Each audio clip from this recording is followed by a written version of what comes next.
What's up everyone? Welcome back. This is my final MCU Phase 4 ranking video. I've done the initial movies, the initial shows, and now I'm finishing up with the last few shows that came out since my last video, which will be from Miss Marvel all the way to the Guardians Holiday Special. I will give a light spoiler warning because I may go into detail with some of these, and so if you have not caught up with everything yet, you have been warned.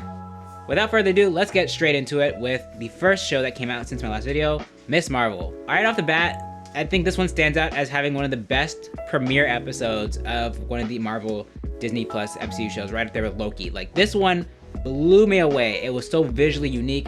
It reminded me a lot of Mitchell's vs. the Machines, but it was able to translate it really well into live action. A lot of great animation, camera tricks, transitions, all that stuff. And Kamala Khan is just a really fun character, and I was really excited to see the rest of her journey, which I will say is pretty good. Now, I will say what they did in the first episode didn't necessarily carry on through the rest of the series. Like, stylistically, it started to kind of fade away as it became more of just an MCU show. But that being said, I still had a really great time with this. I thought it was a really great story. I love the characters. I also like how it tied into real world events where it talked about partition and how that affected the different families involved. That was, I think, probably one of the best parts of the show. And I will say, I do wish some parts were kind of split off into a second season, but otherwise, I still had a really good time with the show. So I'm gonna put it in A tier. Next up, Thor: Love and Thunder. This movie, I didn't really go into it with super high expectations because, again, Thor is not one of my favorite Marvel franchises so far, but I will say Ragnarok was a step in the right direction. So I was looking forward to see what Taika Waititi would do with this fourth movie. I get they were just having a good time and they were just doing random hijinks, but it wasn't as funny as Ragnarok, and even then, I didn't think Ragnarok was that funny on my first watch. Like, it took me time to appreciate those jokes more. But this one, it wasn't as funny, the story wasn't as well thought out. Gore the God Butcher, Christian Bale, he was great. He was one of the best parts of the movie. I love seeing Jane Foster come back, and I was surprised they gave her such a dark story in this movie because the rest of it is just so goofy. Her parts were fine, her thing with Thor was fine, but it didn't necessarily blow me away.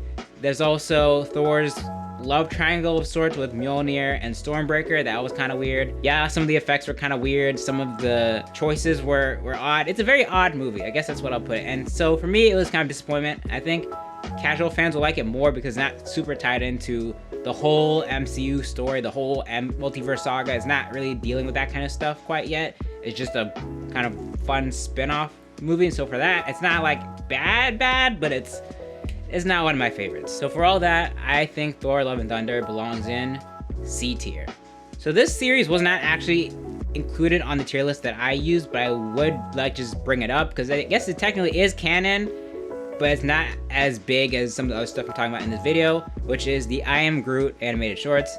I thought these were fun. I especially like the one towards the end where Rocket comes in and Groot gives him that picture of them all together as a family. I thought that was cute. It's just a fun, cute MCU thing. It's not super high stakes. It's just a good way to pass the time. I don't think it was mind-blowing, of course. The animation is fun. It's funny in places, and it's little Groot. He's cute. I would put it in A tier, even though it's not technically going to be on the tier list. But also, it did come out this year, so I thought I would mention it. Next up, She-Hulk, Attorney at Law. This one was tough. I don't think it deserved all the hate it was getting, and in a way, the show sort of anticipated that, which I thought was smart. But I feel like the meta stuff didn't quite land all the time. I like Jennifer Walters as a character, but I really didn't start feeling for her until like the second half when she went to Abomination's retreat area and she had that circle with all those guys. I think that was the part that really sold her character for me. Villains were okay. I didn't care too much for Hulk King. Now, the biggest saving grace of this show is Matt Murdock, Daredevil, finally making his appearance in the MCU, not just from Spider-Man No Way Home, but like him in the actual suit. That episode was by far the best part of this series, and one of the reasons why I can't rank it lower because they did so well with that. I thought it was hilarious that he ended up sleeping with Jennifer. I like their chemistry on screen together, not just romantically, but like as partners, a crime-fighting duo. I think I'd like to see more of them in the future. It probably will, but that was really fun. And I do like the supporting characters, which I wish I got to see more of throughout the show, like Pug. I thought he was really cool. Overall, I enjoyed the show. I didn't love it, but it's also not one of the best MCU shows so far. So for that, She-Hulk, Attorney at Law belongs in B tier. The next one was a big surprise for me, which was Werewolf by Night, which is the first MCU special presentation on this list, and the first one they did overall. I had a really great time with this. It's a great throwback to the Universal horror monsters like the Mummy, the Wolfman, that black and white style. I think they pulled that off so amazingly. The characters are great. I love the cast. And the best part by far is the action. The way they were able to pull off so much gritty action in a TV-14 format, I think was very impressive. I think being black and white helped them a lot to hide a lot of that gory stuff, but there was so much violence. I was so surprised. I love the scene where Jack finally transforms and he goes crazy in all those guards. I love the lore of it. I definitely want to see more of these characters, and I feel like they will find a way to fit them in later, or maybe just do more of these specials every Halloween. Michael Giacchino, I think, had a really strong directorial debut, and I look forward to seeing more movies from him either in the MCU itself or in other franchises. I think he should just be able to direct more stuff now. That being said, I think Werewolf by Night belongs in S tier. And now the last movie on this list, Black Panther: Wakanda Forever. Wow, I don't know how to even start. This was such a big movie, and I know there's a lot of pressure on the cast and crew. It was so tough losing Chadwick Boseman back in 2020, and it's really hard to think how would they follow that up. Not only because of that, but also the first movie was so huge, so successful. Making a sequel to that seems almost impossible, especially without the lead actor of that movie. But I think they were mostly able to pull it off. I think a lot of the supporting characters from the original movie did get their time to shine here, including Cherrie especially, Nakia, Okoye, and Baku didn't really get as much to do in this movie, but I think he was still funny.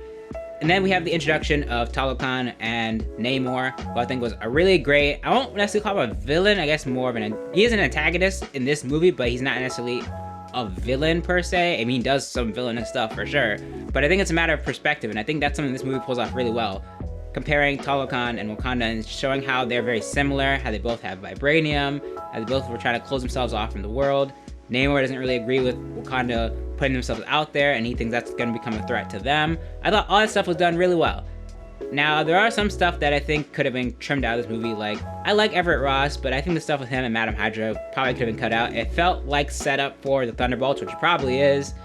I feel like it just felt tacked on. It didn't necessarily fit with everything else going on. I mean, he does tell them where to find Riri Williams, but other than that, I feel like his stuff is just there. Riri Williams is also great in this movie. I do look forward to her solo series, Ironheart. Again, some of her stuff did also feel like setup for that show, but still, I enjoyed her character, and I enjoyed how she played off of Cherrie.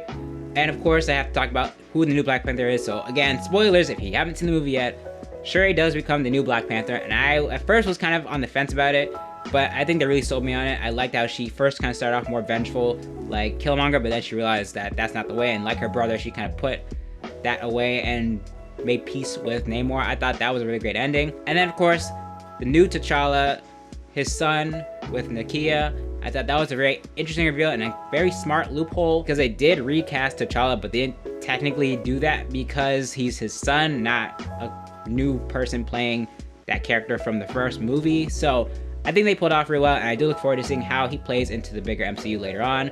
Maybe by the time Secret Wars happens, he might be older, he might be another Black Panther, we'll see. I'm looking forward to it. Overall, I think Black Panther Wakanda Forever belongs in A tier.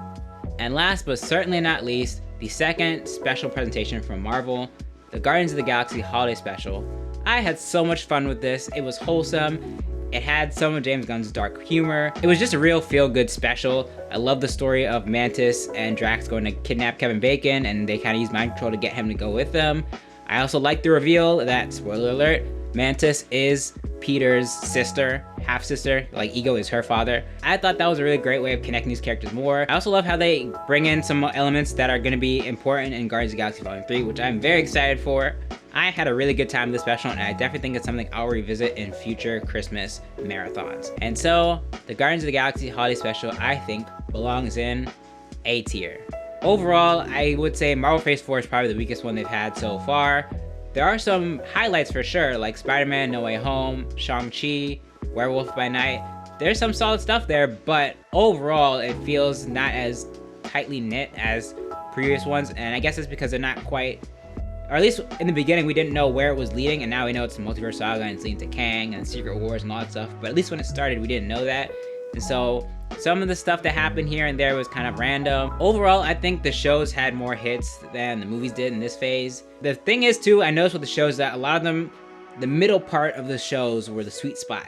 Like, everything in the middle was great, the beginning sometimes was okay, or not as good, And then the endings were kind of iffy. I would say Hawkeye probably had the best finale, in my opinion. There's a lot of inconsistency in this phase, and I hope that's something that's fixed in phase 5, which looks really good, but I'm trying to not get too hyped because I don't want to go into it with super high expectations, but I'm hoping it's a step up. Overall, I would revisit a lot of these projects, not all of them, but I don't think it's necessarily as bad as people were saying. It's not a total disaster, but it's just not as good as previous phases. So what did you think of Marvel Phase 4? What are you looking forward to most in Phase 5 and beyond? Let me know down in the comments. Thank you for watching, and I will see you in one more video later this week. Peace.